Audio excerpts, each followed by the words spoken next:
বাংলা চ্যানেলে আপনাদের সবাইকে স্বাগত। আজকে আমি আবার আপনাদের সামনে আরেকটি নতুন রেসিপি নিয়ে চলে এসেছি। তো আজকে আমি বানাবো ভেড়ার মাংস। এই যে দেখুন, এখানে আমি ভেড়ার মাংস নিয়ে নিয়েছি 1 কেজি। তো এটা ভালোভাবে ধুয়ে পরিষ্কার করে নিয়ে আসছি।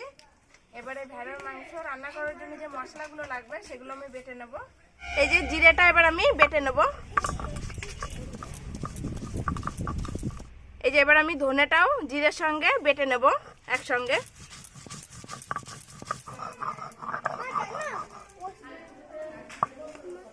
এই যে ধনে আর জিরে বাটা হয়ে গেছে, এবার আমি তুলে নেব।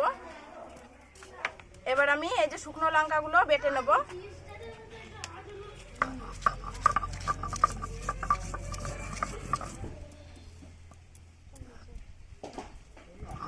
এই যে আমি শুকনো লঙ্কাটা বেটে নিচ্ছি, বাটা প্রায় হয়ে গেছে। এবার আমি তুলে নেব। এবার আমি আদা রসুনটা বেটে নেব।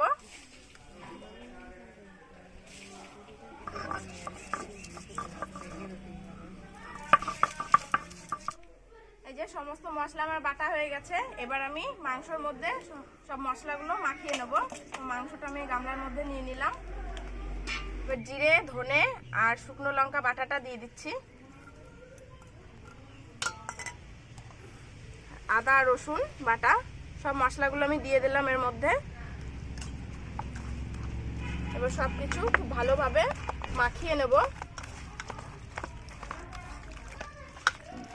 এবার দিয়ে দেবো হলুদ গুঁড়ো,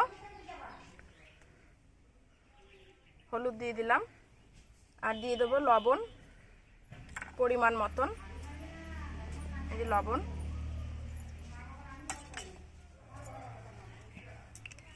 আর দেব সর্ষের তেল।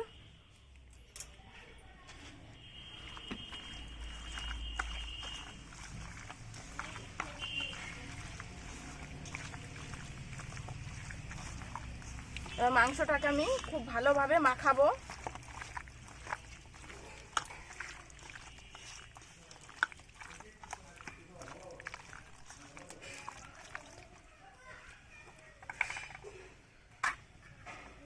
এরপর দিয়ে দেবো সামান্য একটু টক দই।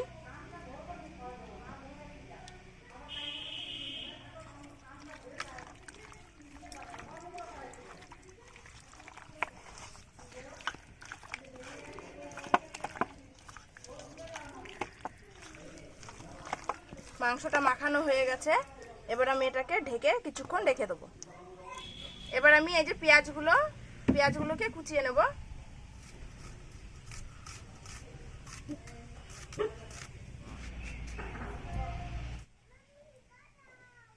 পেঁয়াজ কোচানো হয়ে গেছে। কড়াইতে আবার তেল দিয়ে দিচ্ছি।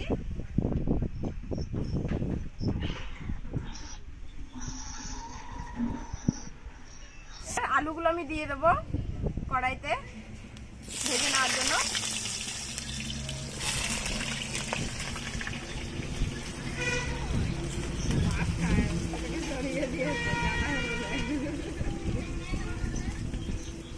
এবার আলুর মধ্যে সামান্য একটু হলুদ দিয়ে দিচ্ছি আর একটু লবণ দিয়ে দিচ্ছি। হলুদ আর লবণ দিয়ে আলুটা ভাজলে পরে খেতে খুব ভালো লাগে। তো তার জন্য আমি হলুদ আর লবণ দিয়ে আলুটা ভাজি। আলুটাকে এবার আমি একটু লালচে লালচে করে ভেজে নেব। হ্যাঁ, এবার আলুটাকে আমি ঢেকে দেবো, তাহলে সিদ্ধ হয়ে যাবে বেশ ভালো। আলুগুলোকে এবার একটু উল্টে দিচ্ছি।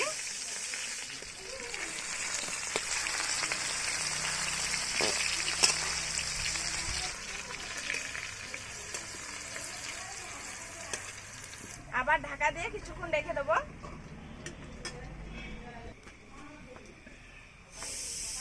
এবার এই মাংসটার মধ্যে আমি কিছুটা পেঁয়াজ মাখিয়ে নেব এর মধ্যে।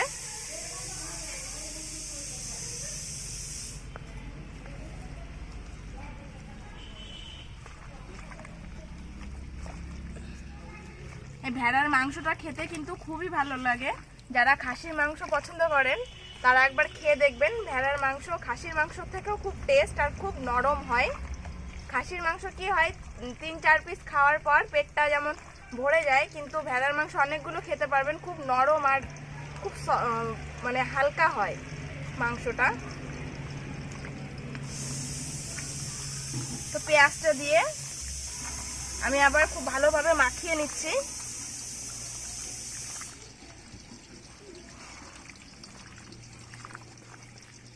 আবার কিছুক্ষণ আমি ঢেকে রেখে দেবো।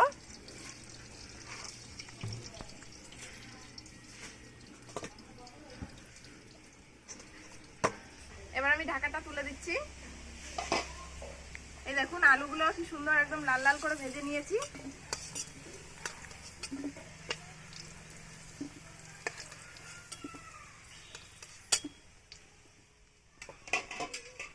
এবার এই তেলের মধ্যেই আরো তেল দিয়ে দিচ্ছি। আমি ফোড়নে দিয়ে দেবো গোটা গরম মশলা, এবার দেব গোটা শুকনো লঙ্কা আর কিছুটা জিরে।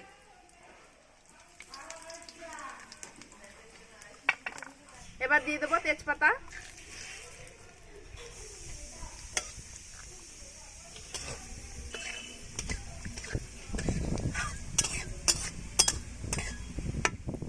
এবার দিয়ে দেবো কুচিয়ে রাখা পেঁয়াজটা।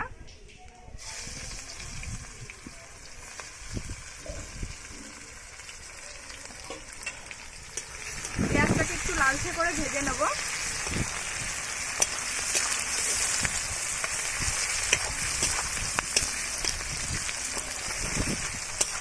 এই যে পেঁয়াজটা লালচে করে ভাজা হয়ে গেছে, এই যে দেখুন পেঁয়াজটা লালচে করে ভাজা হয়ে গেছে।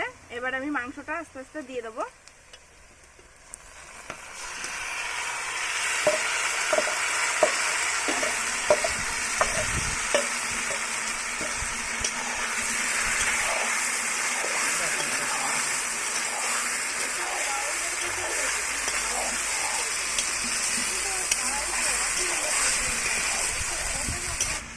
মাংসটাকে আমি খুব ভালোভাবে কষিয়ে নেব। তুমি হাঁটছে পাচ্ছ বাবা? হ্যাঁ, খুব ভালো লাগে খেতে। চা হয়ে গেছে তোমার? হাড্ডিটা এখন হাতে? হ্যাঁ, তুমি কি চিকেন খাচ্ছ? তুমি এটা খাবে না?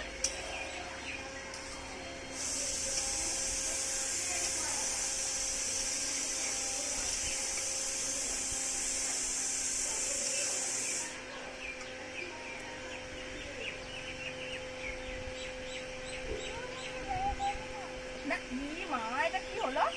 এই যে লেজটা ভিজে গেল তো, যাও রেখে দিয়ে আসো। নিনার ঘর থেকে নিয়ে এসছো, যাও রেখে দিয়ে আসো। নিনা আসে কিন্তু মারবে তোমাকে, খুব মারবে।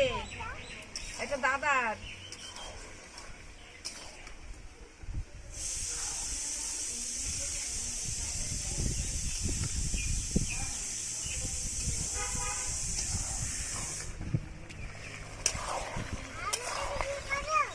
হ্যাঁ, তোমাকে করবে তো।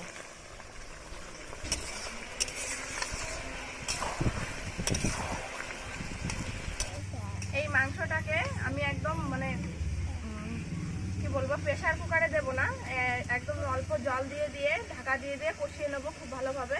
এমনিতেই মাংসটা একটু নরম হয়, খাসির মাংসের মতন অত শক্ত হয় না, আর খেতে কিন্তু খুবই ভালো লাগে। কোনো গন্ধ নেই, কিছু নেই।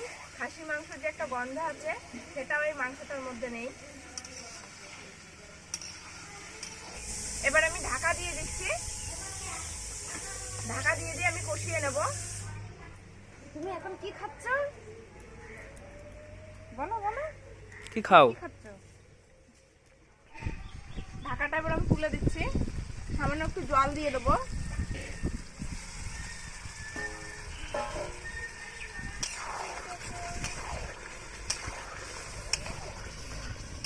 জল দিয়ে দিয়ে ঢাকা দিয়ে দিয়ে আমি কষিয়ে নেবো মাংসটাকে খুব ভালোভাবে।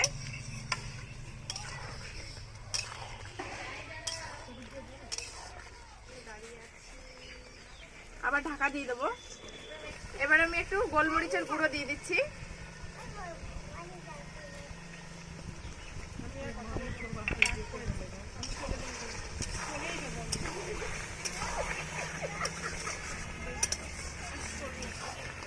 এই দেখুন কষানোটাই কি সুন্দর হয়েছে।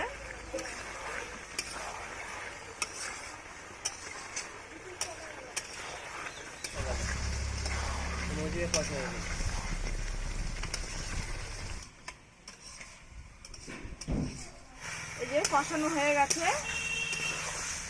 এবার আমি গরম জল দিয়ে দেবো, ঠান্ডা জল দেব না। ঠান্ডা জল দিলে পরে মাংসটা শক্ত হয়ে যাবে। এমনিতেও মাংস টাংস রান্না করলে গরম জল দিলে পরে স্বাদটা ভালো হয় মাংস, আর খেতেও ভালো লাগে মাংসটা। তো তার জন্য আমি রান্না করলে গরম জলই দিই। তো এবার আমি গরম জলটা দিয়ে দেবো মাংসের মধ্যে।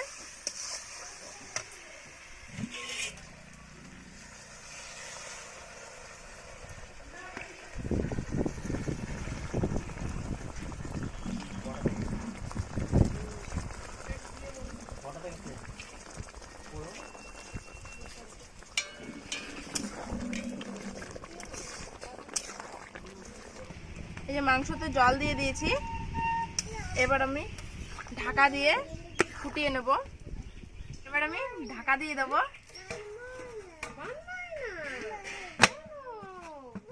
এবার আমি গোটা গরম মশলা নিয়ে নিয়েছি, এবার এটাকে বেটে নেব।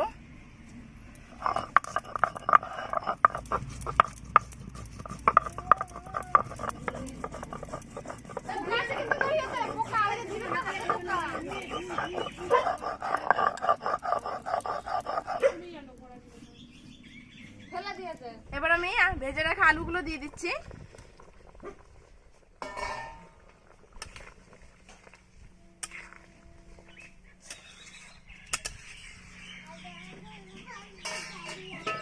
এবার ঢাকা দিয়ে দেবো। এবার গরম মশলা বাটাটা দিয়ে দেবো।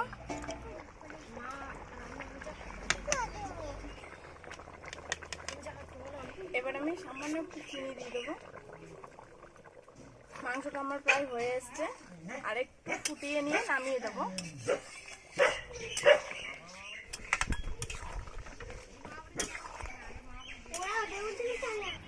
মাংসটা হয়ে গেছে, এবার আমি নামিয়ে নিচ্ছি।